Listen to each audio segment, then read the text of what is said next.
Actors Theater's 2022 season offers a double dose of Shakespeare plus two other classics, today on City Chat. Artistic director Phillip Hickman is here to give us the inside scoop of Actors Theater's upcoming season. Thank you, Phillip, for coming on to City Chat today with us. We're really excited to have you here. I'm glad to be here. Can you give us a quick history? I know Actors Theater goes, way back, but can you give us like a brief, quick history behind what goes on behind that, and also a glimpse as your role as the artistic director? Yeah, absolutely. So Actors Theater of Columbus was founded in 1982 by Gary and Patricia Elson.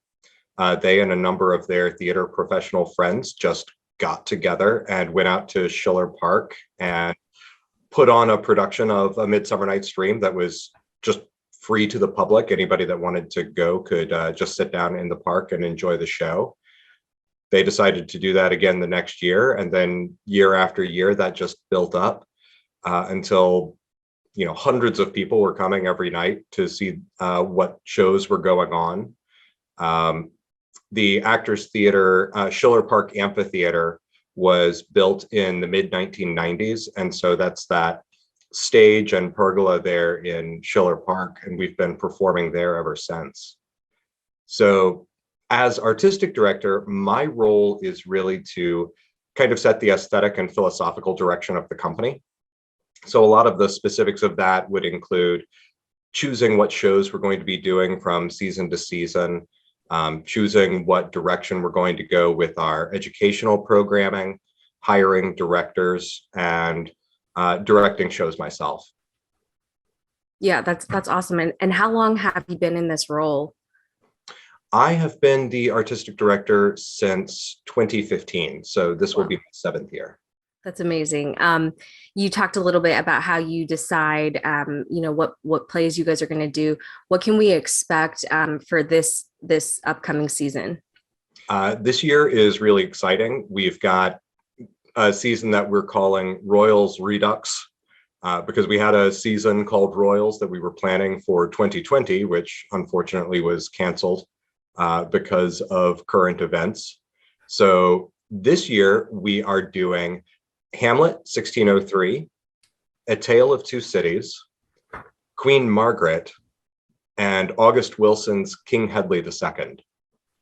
You mentioned Hamlet 1603. Is that just like the original version, or can we expect a little bit of a different version with that title? Yeah, so Hamlet 1603 is not the standard folio edition of Hamlet that most people are used to. It's an earlier text, possibly a text that had been cut down for touring performances. It might have been an early draft, but it is a little bit different. Some of the characters have different names. A lot of lines are the same. A lot of lines that you expect are different.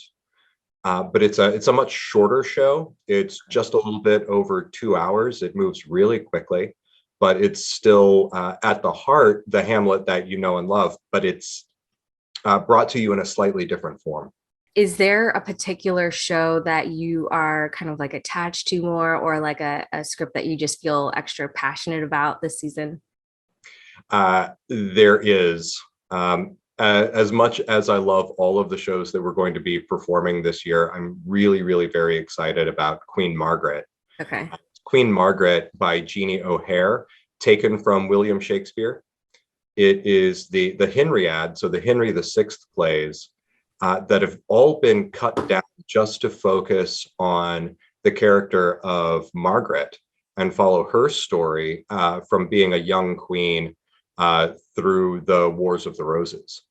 And that's a show that we had initially scheduled for 2020 and had to cancel. And so I'm really excited that we were able to bring that back to the park this year.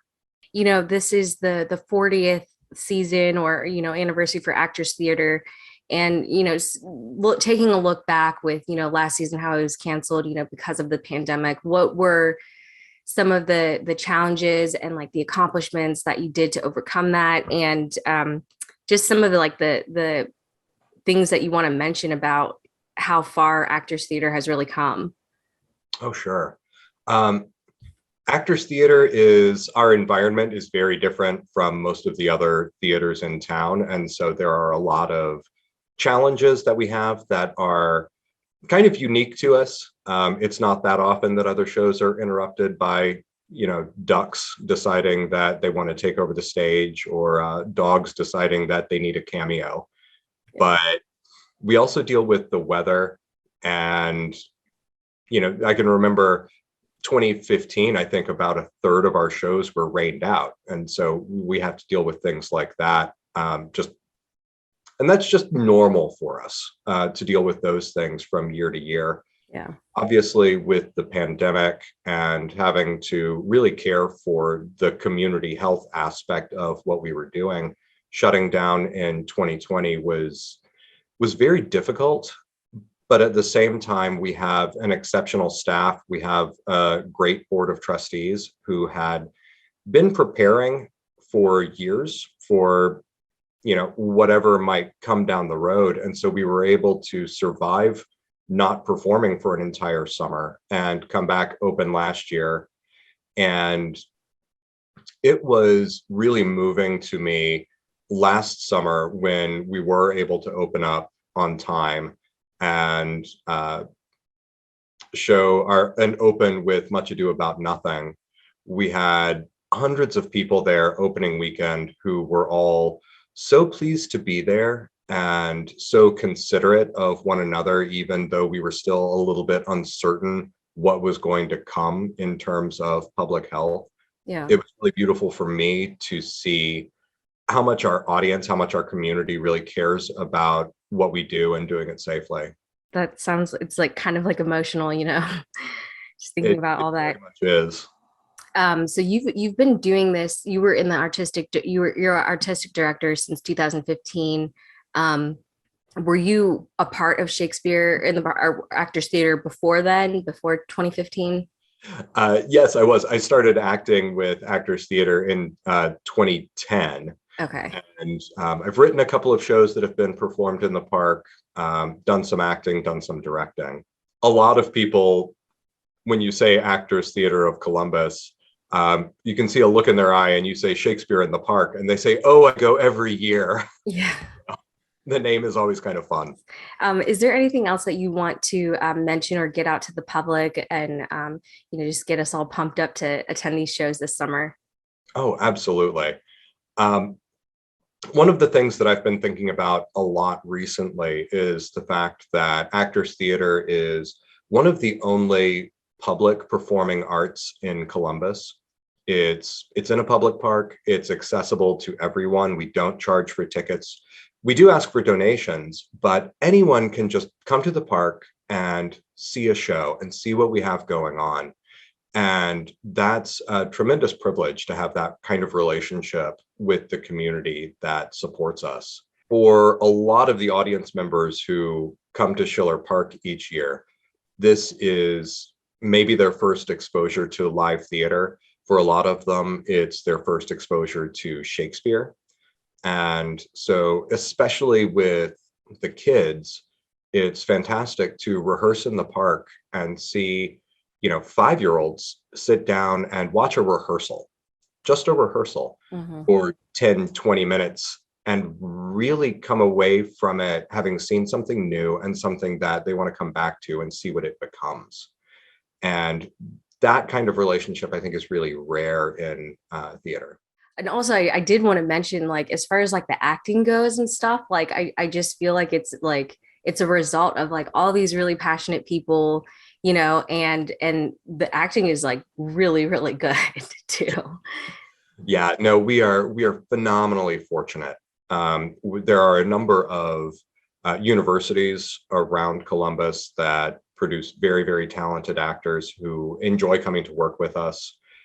There are some great high school programs around the city, but we're also seeing some actors who have come through our own education program, and being able to see these younger actors come in and really take their place is fantastic. But Columbus is a tremendous theater community. There are a lot of companies in town who do excellent work.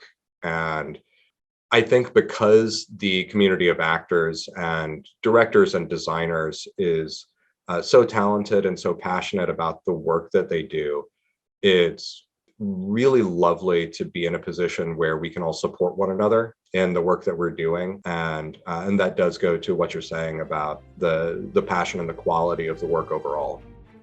Well, we're really excited to get coverage on this summer. I know that our team is going to be out there. And yeah, thank you so much for giving us like this inside scoop. Absolutely. Thanks for having me. I'm Josie Smith. Thanks for watching City Chat on CTV.